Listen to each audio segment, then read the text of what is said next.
Hello everybody, my name is Andrew Sheppard with Sheppard Financial Services Incorporated, affiliated with Sun Life Financial, and I am here today representing myself and my partner Conor Pollock, who's also with Sun Life Financial, and we are looking forward to presenting financial expertise for personal trainers and why working with a financial advisor is so important for fitness professionals and personal trainers.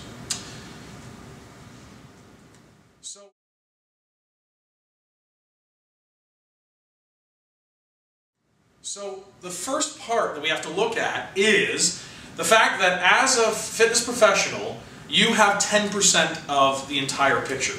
And that is your ability to help people get fit. And that's an amazing value that you're able to offer people. But the thing is, it only is 10% of the equation because you have to make sure that you're sustainable. Meaning that you're able to make the money, but you have to make sure that you're keeping the money. And so that's the other 90% of the equation that you need to fill in. And that's things like bookkeeping, accounting, how to do your break-even point, working with a lawyer, all these different things that need to be taken care of. Because at the end of the day, if you're not working with these people, then you have to spend time doing it. And the problem with that is there's a limited amount of hours in the day, and you're really getting paid to work with your clients. So if you spend time bookkeeping, then that's wasted time because you get paid a lot more to work with your clients, and you can pay somebody a lot less just to do it for you who's a lot more efficient and going to be able to help you get it done. So what I think the first person that you need to try to find is a financial advisor.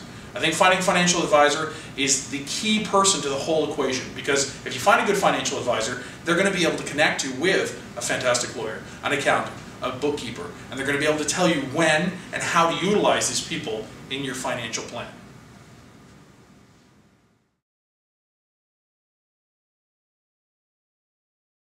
So what exactly is a financial advisor? And I just shortened it to FA on the slides, just for use of space. But a financial advisor is somebody who works with their clients to help them create a plan that's going to help them achieve their goals and keep as much of their money as they can.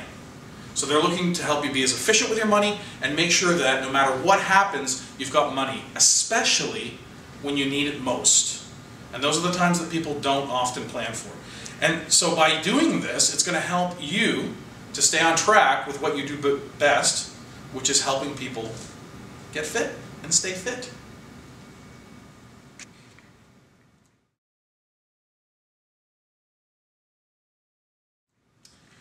Okay, so now I'm just going to turn it on to you for a second and ask you a few questions. What I really want to know is what you think you need in your first year of business as a fitness professional or a personal trainer. Money. Money. Clients. Money and clients. Those are two things that I often hear. What else? Location. A location? Yeah. Equipment, location. Equipment? To do our business, yeah. Okay. Equipment, and how do you think you're going to get to your job from your house? Yeah, transportation. Some sort of transportation? Yeah. Somebody once said that they were simply going to run to work every day. I thought that was an appropriate answer, considering the audience. But some people are going to need a car, and some people are going to have to, or they're going to need to, or they're going to take the train, or however they're going to do that, they're going to need some means of transportation. So I often get these answers, and I think it's great when I get them, because it helps to illustrate my point. Because a lot of people say, that, well, my first year I need money, which seems a bit obvious, right? We all need money. And I need clients. Those are the two big ones. The thing about those answers are that they're not real goals. They're like desires and wishes. And we put them out there, and we know we need them, but we don't know how many we need and by when. And that's the key to creating a real financial plan. You need to have clear goals that have a date and an amount. Because the problem is that your idea of money is probably different than her idea of money, and meaning a lot of money, like what you consider to be enough money or a lot of money, is probably different than hers, and I can almost guarantee that it's different than mine. And so what we need to know is, how much money do you need to be able to function for your business to survive and for you to pay for your mortgage or your rent, buy your groceries, have fun, go on vacations, whatever it is. So what is that amount? So then once we have that amount, Then what we need to know is how many clients do we need to see per week in order to achieve that amount of money. And then what we need to know is how many networking events, how many phone calls, how much advertising do we have to do in order to get that many clients onto our studio floor. And that's a business plan, and that's why we need to have effective goals. So now saying that, what do you think you need in your 10th year of business? Not sure. More money and more clients. More money, more clients. That's what everybody says. More money, more clients. Lots of money, lots of clients. Lots of money, lots of clients. Again, of course, it's a bit of a setup because how could you possibly know what you need in your 10th year if you're not really necessarily clear of what you need in your first year, right? And what do you think you need in your 25th year? Retirement plan. Retirement plan. Not sure. Not really sure. Still More not money, sure. more clients, I suppose, I guess. Yeah. And so retirement, I mean, around 25 years, I think you definitely should have your retirement plan, but the truth is, you probably should have had it for the 10 years before that. Meaning it's not in your 25th year of business that you start your retirement plan. In fact, you start your retirement plan from year one. And the biggest mistake that business owners make is not having a clear exit strategy for their business. That's really one of the biggest mistakes, and they don't know how to get out of the business or when they're going to get out. So having clear goals is really important. And how could you possibly, I mean, again, if you don't know what you need in year 1 or year 10, how are you going to know what you need in year 25? And this is where working with a financial advisor is key. Because a financial advisor, this is what they do for a living, is help you set out a plan that's going to take care of the next 10, 25, 50 years even, and beyond. What's going to happen after that?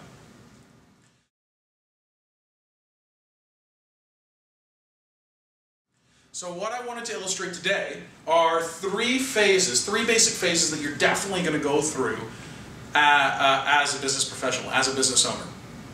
All right, now, for fitness professionals or personal trainers, you may have 4 phases. You may have 20 phases, but the point is that these are 3 that you're definitely going to go through. And it's important to know the difference between each phase, because in phase 1, this is the first to third year of your business, you have a really specific set of concerns and risks that you need to address. And it's really important that you know what they are. So your short-term goals during this phase, number 1 is you have to learn how to manage your debt. When it says managing debt, it does not say frantically freak out and stress about debt and get rid of debt, because the truth is that there's such a thing as good debt. A quick illustration of that is, if I can borrow for 2.5%, and I can invest it at 6 to 7%, then I will take as much of that debt as I can get, because that's good debt.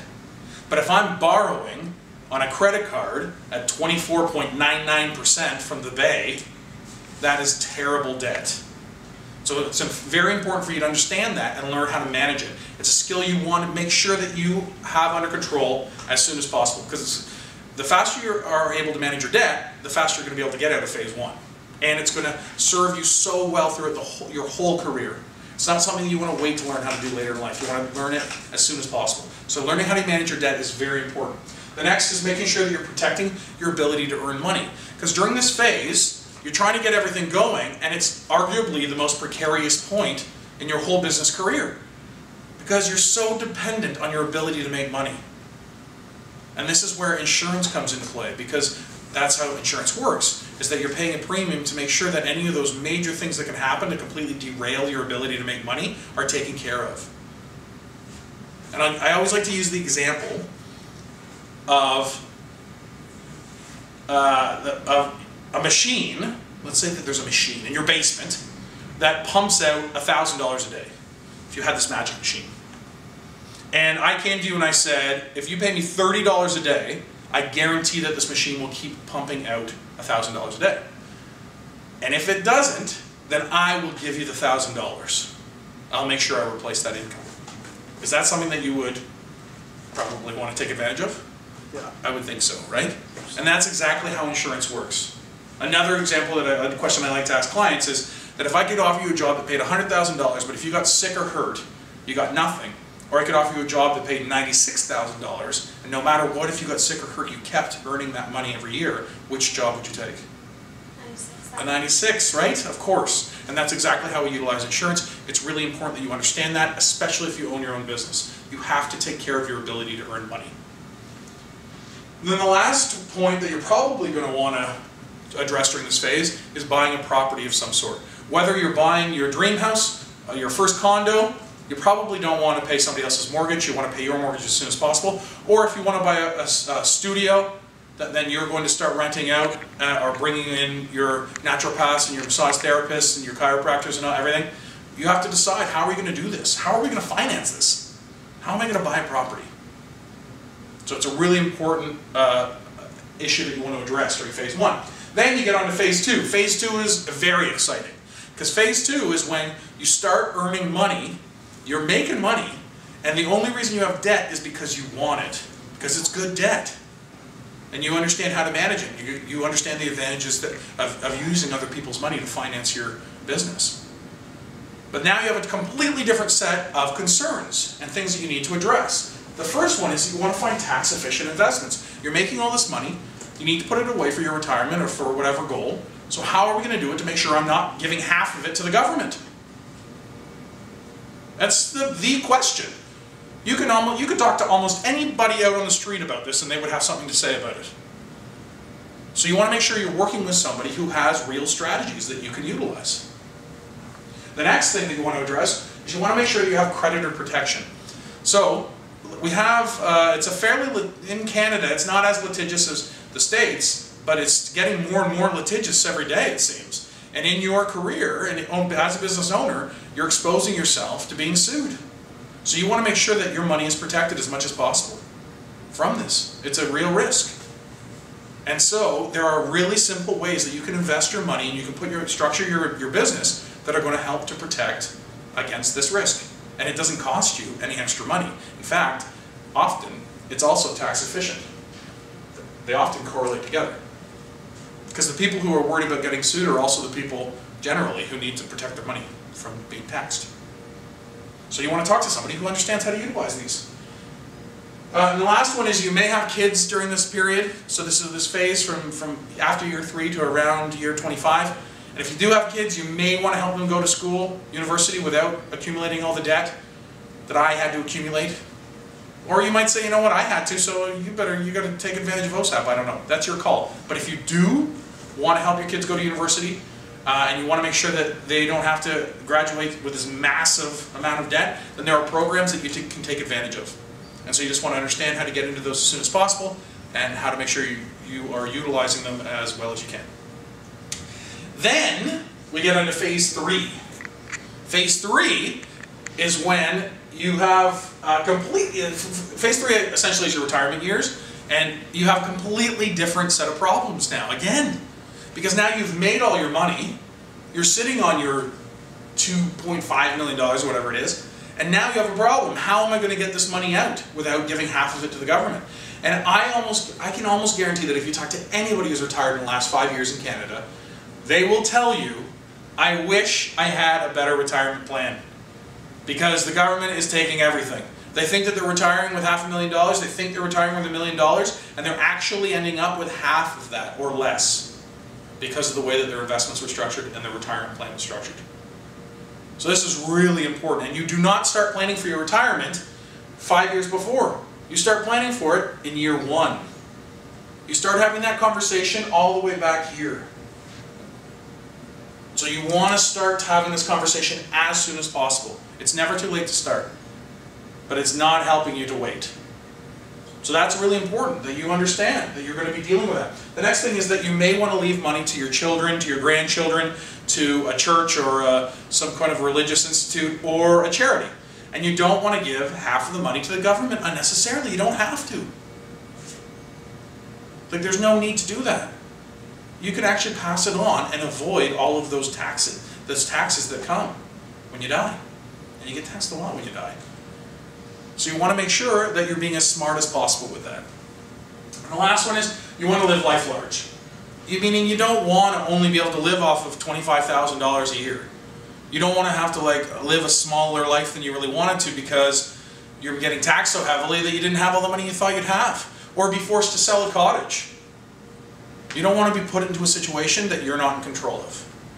So 3 different phases that you are definitely going to go through that have completely different risks associated with them, and you're going to have different goals for them. And you need to be able to work with somebody who has the foresight to help you plan for each of these phases so that you don't hit them and say, oh no, what do I do now? But you know they're coming for 10 years or more before. And that's how a financial advisor is really going to help you in the long run.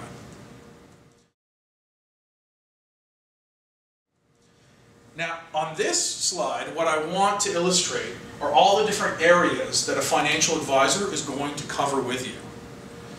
I like to use the pyramid because I feel that it gives a really clear image of how the different pieces fit together, and it shows you how important building a strong base is to the success of the overall wealth building. Because a lot of people, when you talk about your financial plan, they get really excited about the idea of growing income, making more money, but they're not necessarily looking at the risks associated with that.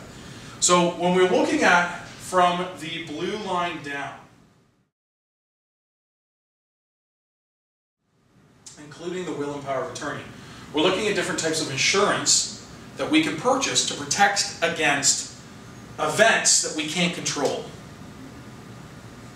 So for me, I happen to know that I'm going to die at the age of 91. It's going to be a warm summer's evening, and my children are going to be around me, and my grandchildren too, and I'm going to peacefully float into the ether, and they'll weep for me. And I know that because I paid a guy in India to read my fortune, and he told me that was going to happen. But for everybody else who doesn't know what's going to happen to them, that's probably not going to be the way it's going to end for the majority of people, meaning there's lots of things that can derail your plan. And we've already talked about the risk of becoming disabled. But the biggest threat to you, really, that's going to stop your financial plan in its tracks is becoming disabled or getting a critical illness. Or, of course, dying prematurely. It's going to stop everything pretty quickly. But these things are huge risks. And so we want to make sure that we're addressing those because it's unnecessary for them to actually completely destroy your financial plan.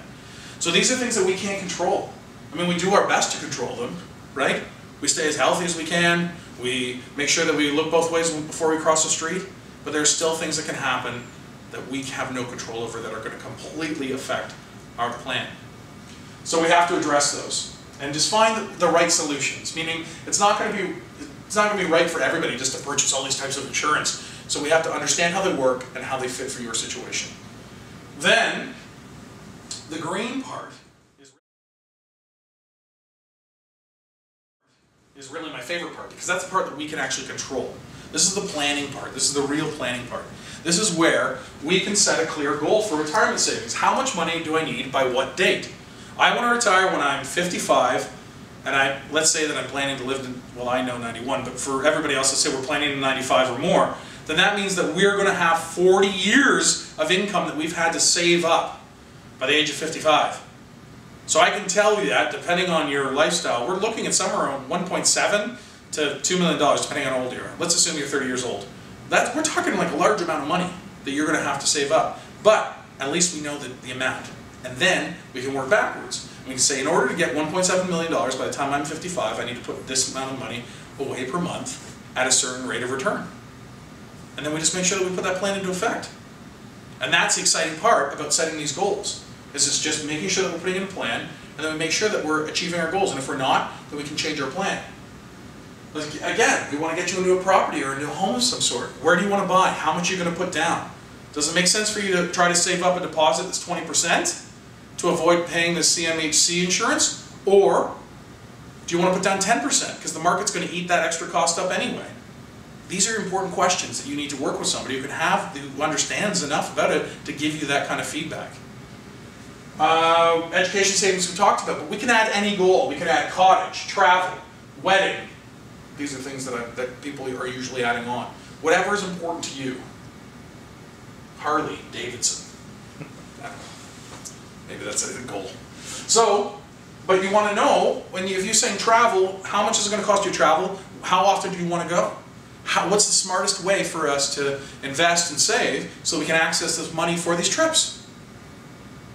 Anyway, so We want to have clear goals. Then this part, the part just underneath our goals, so the middle section of the green, or sorry, the bottom bricks of the green section, this is my favorite section because it is cash flow management.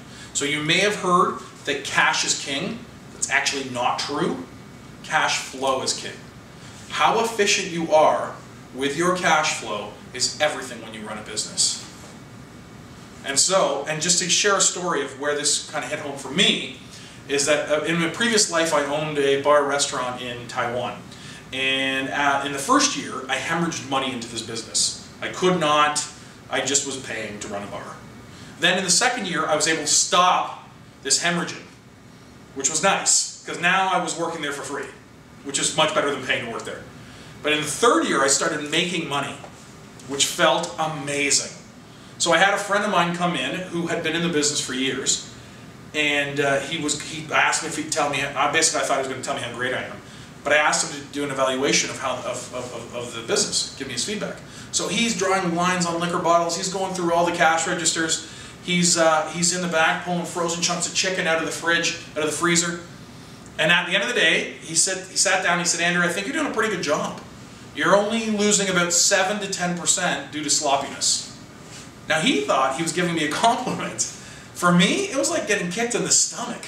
Because if you think about the amount of money that potentially goes through that business or somebody's household, that's a lot of money, 10%. I mean, it's not uncommon for a lot of business owners I work with to make $150,000 a year. If they're losing 10% of that to sloppiness, that's $15,000 a year. That's money that will cover the whole plan. That'll cover all your insurance. That'll cover your will and power of attorney, and that's going to help us to achieve our goals like travel. I mean, that's a lot of money when you think about it. So that's why I love this section, because it addresses cash flow management, and that's a huge part of what a financial advisor should be able to offer you. Meaning, often they can find the money that you need to start your plan. So these are the different areas that when you're working with a financial advisor, you want to make sure that they're willing to cover with you, or that's part of the plan. First one is your defense, things you can't control. You want to make sure that when they hit, you already know what the plan's going to be. You're going to answer the question, what if? Then you're going to plan for the best, which means we're going to be as efficient with our money as possible and have clear goals so that we can track them on a regular basis, maybe once a year or more often depending on your relationship with your advisor, and make sure that you're hitting your goals. If you're not hitting your goals, we're going to adjust. Okay.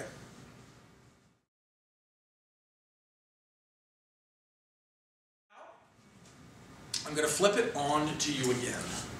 And I'm going to ask you, what do you think are the most important, what do you think is the most important criterion that a client should use when they're choosing a personal trainer or a fitness professional?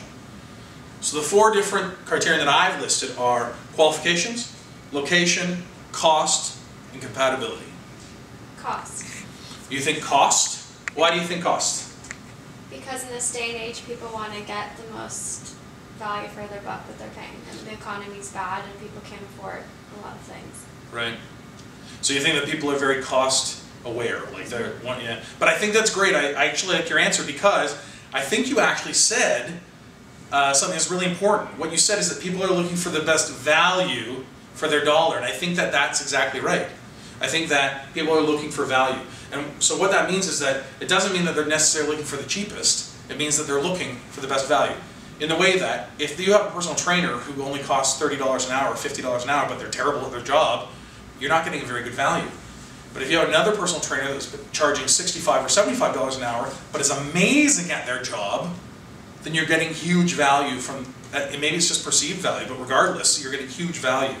So I think that that's actually the point that I would want to focus on that. That it's not actually just the cheapest, because I wouldn't work with somebody unless they're going to be able to help me get fit. Okay, so does anybody think another criterion is the most important? Yeah, I'd probably say location. Location's pretty important with choosing a personal trainer. Yeah, just because it's convenient, you're looking for somebody in the area? Yeah, you know. Somebody close to your office or something like that? Yeah, something that works for you. Okay, so location. I think location's important, but I think it's probably more important when you're initially trying to find a personal trainer to work with or a fitness professional because, for example, in my situation, I'm at a specific gym. So it obviously makes sense for me to work with somebody at that gym.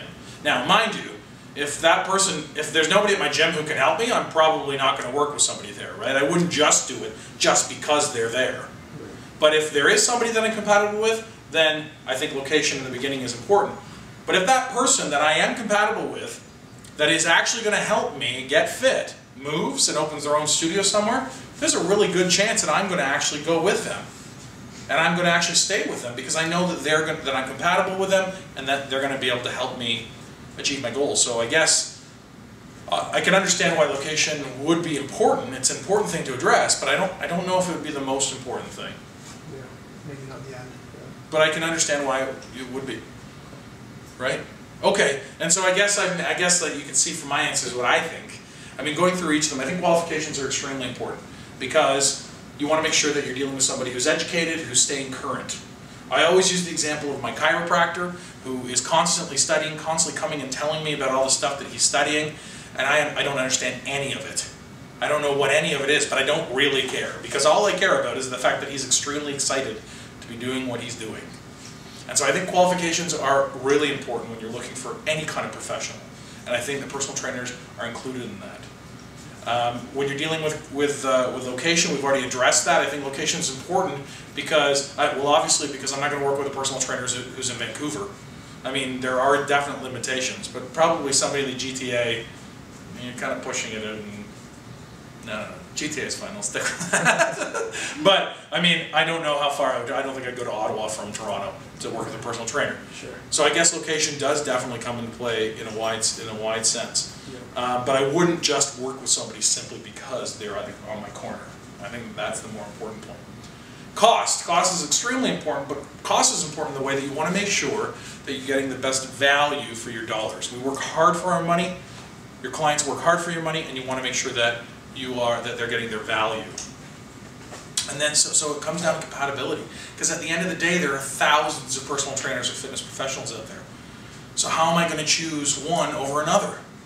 Because that person I'm compatible with them and they can help me achieve my goals. And I think that all of these criteria are useful when you're evaluating who you're going to work with in any capacity. Meaning when you're choosing your lawyer or choosing your bookkeeper or choosing anybody, your assistant, anybody, you want to make sure that you're evaluating them.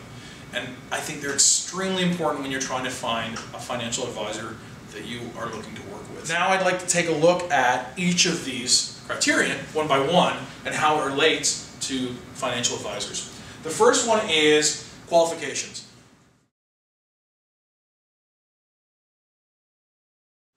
The most important thing that I think you should be looking for is a financial advisor who's duly licensed. So that means that they're licensed to help you with your investments and licensed to help you with your insurance. I think it's extremely important because both of these areas are so closely related. They affect each other directly. Your insurance is there essentially to protect your wealth. That's the goal. That's the only goal, is to make sure you're protecting your wealth. So how can you know how much insurance you need without understanding what your financial plan is? Right? And vice versa. How can you know what your financial plan should be unless you know how you're going to protect it? So when you work with somebody who's duly licensed, the advantage is that they're never going to put you in a situation where you're overinsured, meaning spending too much money on insurance and not enough that you could potentially be growing in your investment plan. But you're also never underinsured. And what I mean by underinsured is you're putting all your money into your investments, but you're not covering the risk. And so you're exposed to a lot of risk in the way that if I'm a talented investor, financial advisor, and I'm able to help you make $50,000 over the next 2 years, you'd probably be very happy. But if you ever get sick or hurt, and you don't have any insurance to help cover that risk, all that money is going to be gone in 3 months. And so then, you have a major problem, that money's gone, all the hard work that I've done was for nothing, and I'm only focusing on the rest of my clients. And I can't help you anymore because there's no money. So you're in a very bad position. And I'm not doing myself any favors as a financial advisor because I'm not protecting my business, and I'm not doing you any favors as my client because I'm not protecting your ability to keep your money and keep your financial plan on track. So that's why it's important to work with somebody who's duly licensed. The other thing is that there are certain accreditations that we in the financial advising and financial planning industry are looking to achieve. I think they're extremely valuable in the way, you don't have to know what they are, you just have to know that your financial advisor is interested, engaged, and excited in the industry, and they're staying current. Because it's very easy to have very antiquated ideas in this industry. There's a lot of new information coming out all the time, things are constantly changing, you want to make sure you're staying with somebody who's current.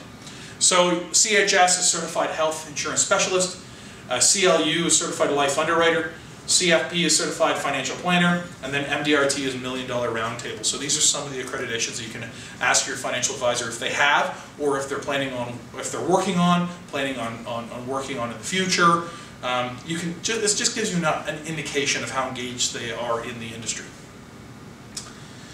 The next criterion is location.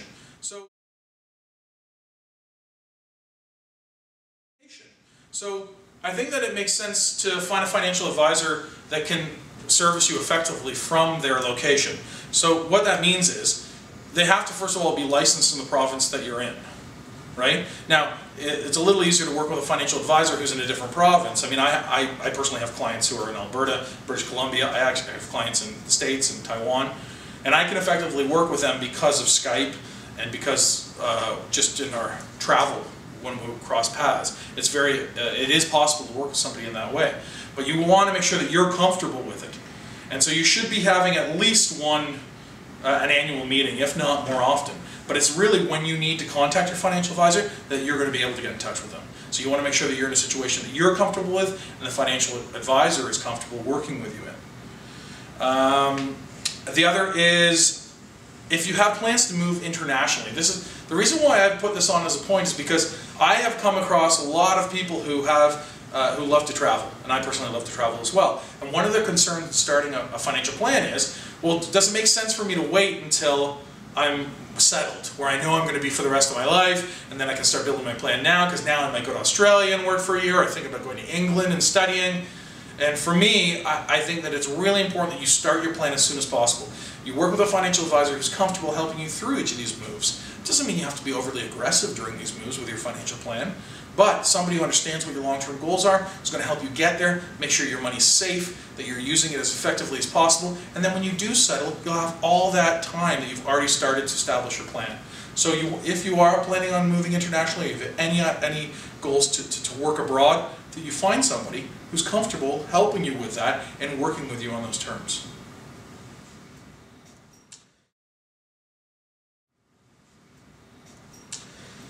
Now, how do financial advisors get paid? This is always the question.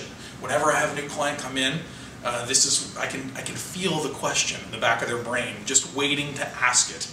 How do you get paid? How do you get paid? But how am I going to pay for this? What's it going to cost me? So, I usually address it within the first 5 to 10 minutes of the meeting, of my first meeting, because I want to make sure that people are really clear on how I get paid. So these are different ways that financial advisors can get paid in the industry. The first, there's two main ways. There's either commission-based or fee-based. With commission, there's two ways that advisors get paid by commission. The first is they get upfront commission. What that means is that if you purchase, let's say, an insurance policy from an advisor who's getting upfront commissions, they're getting all of their commissions on day one.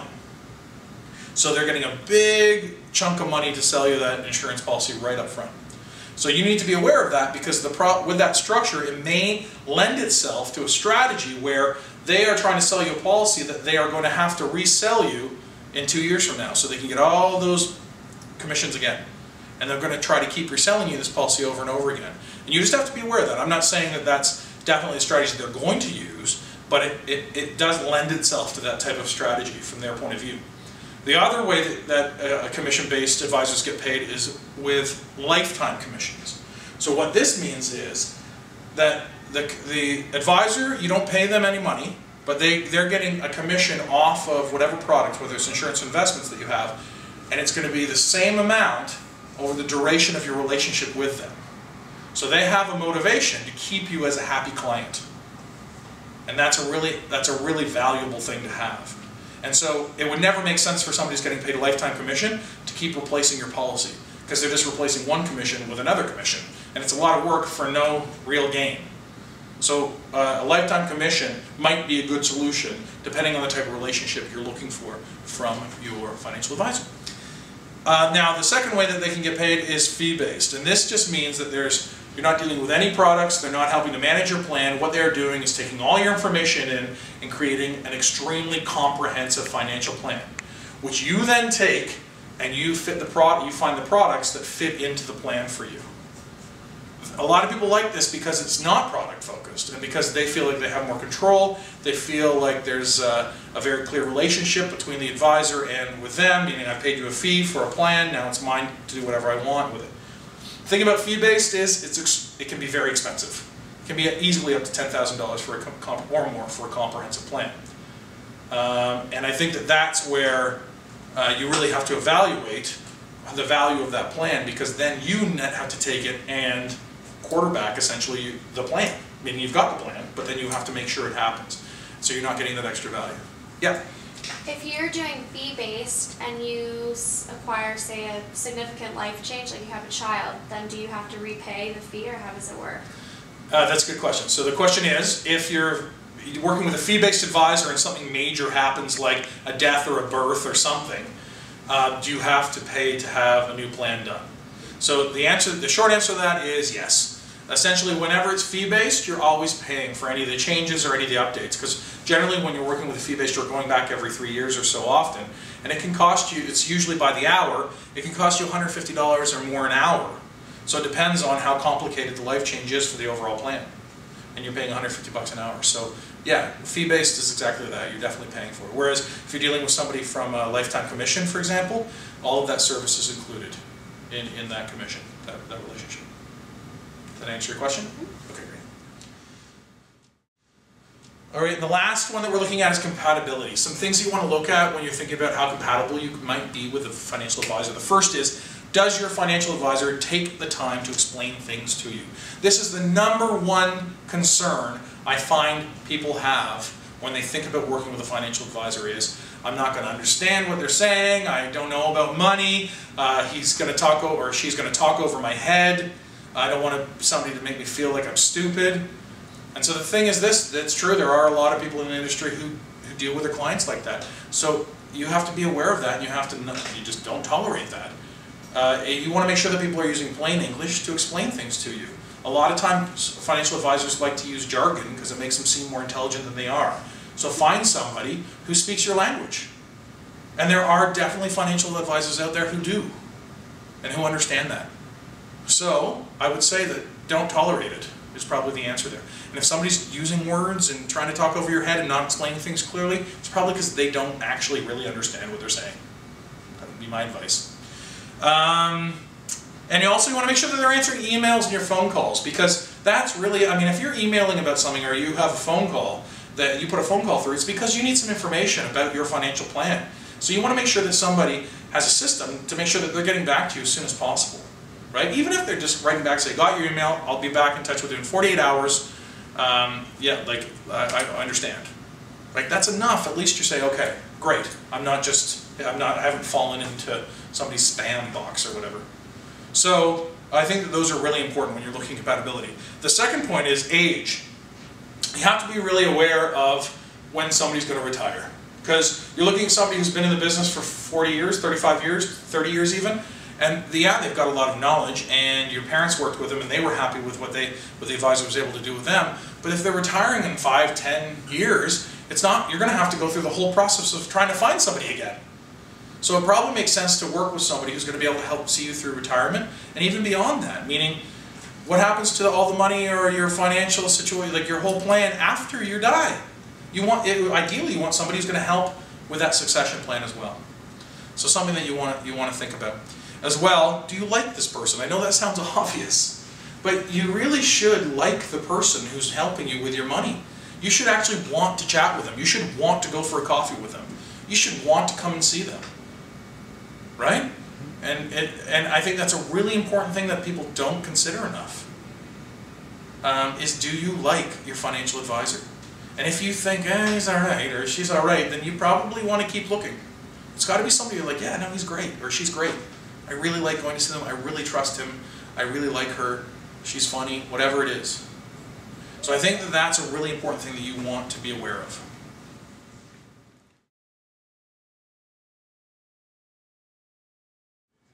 I'd like to address some frequently asked questions about the industry.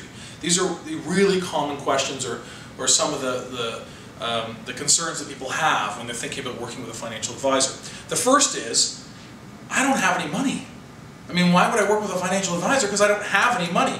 And I'm just going to be embarrassed when I go in there and they ask to see my investments and I've got nothing. And I guess to explain this, I would use the example of somebody who's thinking about working with a personal trainer or a fitness pro. And they say, well, I can't even run. I can't run, and I can't do any push-ups, and I can't even do chin-ups. I can't work with a personal trainer. I need to be able to do those things, and then I'll call a personal trainer, and then they'll be able to help me with my running and chin-ups and push-ups. It doesn't make any sense. So the sooner that you start working with a financial advisor, the sooner you're going to be able to have a plan to start actually building up your investments and building up your assets. And the truth is, as I showed on an earlier slide, most of the time, if you're dealing with a talented financial advisor, they can find money that you already have. Most people are already making enough money. They just have to know how to use it efficiently enough. So that's a big part of the value that you get from working with a financial advisor. I mean, even if you start with $25 a week, it's a start. Just start. The next one that we get is, how will I be able to trust a financial advisor with my money?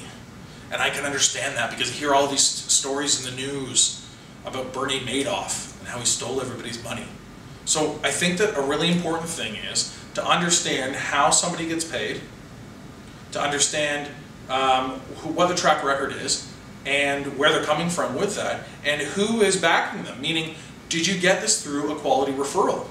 Is this somebody who's referred you on that you trust, and that you trust with your financial decision? Are they affiliated with an association that's taken the time to vet them, like CanFit Pro? So these are the types of things that you want to think about.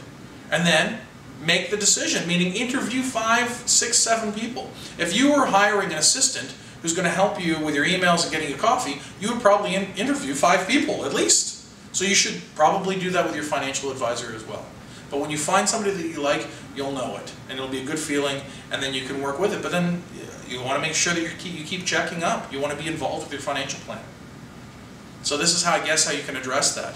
But there are a lot of great financial advisors who are out there who are going to help you to put you in a much better position. And so for the 1 or 2 that you hear about in the news, it really isn't a good enough reason not to start the process. And the last one that we hear is, I don't want to be pressured into buying anything that I don't want or I don't understand. And this one I can completely understand, because sometimes you get the idea of the used car salesman who is kind of like, you look great in that car, you know what you need? Oh, I'll put you in this beauty, and they're just kind of giving you the sales pitch and just trying to get all your money. So this is something that, if you know that that's something that you don't want, as soon as you start to feel pressure, you should tell your financial advisor, listen, this is not what I'm all about. And you can actually tell them that up front before you do any business. Say, I do not want to feel pressured. As soon as I feel pressured, I'm going to let you know. And if they're not comfortable with that, or they don't get it, then look, find another financial advisor. Find somebody who gets it. Find somebody who's not going to pressure you. You should never feel pressured. In fact, working with a good financial advisor, what should happen is they should show you all your options and help you to choose the best one. That's how you should feel. Like, I chose the best option, and he or she helped me do that. So, I think that I understand where these concerns are coming from. I completely understand them because I have them relating to different areas of my life. Meaning, when I was trying to find a chiropractor, these are kind of some of the concerns that I had. But I think the benefit of working with a financial advisor is so huge that these 3 concerns can easily be mitigated just by making sure that you're engaged in the process and that you're being your own advocate.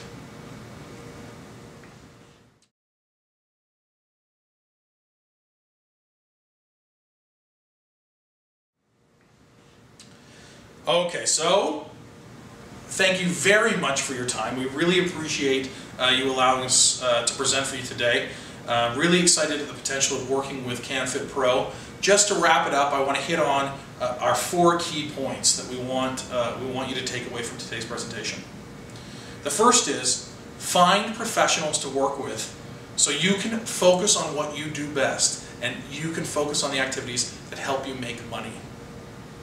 All right, don't waste your time doing the stuff that you're not an expert on. Number 2, a financial advisor will help you to make and keep more of your money. That's what they do. That's what they're supposed to do. Point number 3, figure out what criteria is important to you when working with a financial advisor. And then list them in priority and make sure you use them when you're evaluating potential financial advisors. And the last one, the last point that we hope you take away is to start today.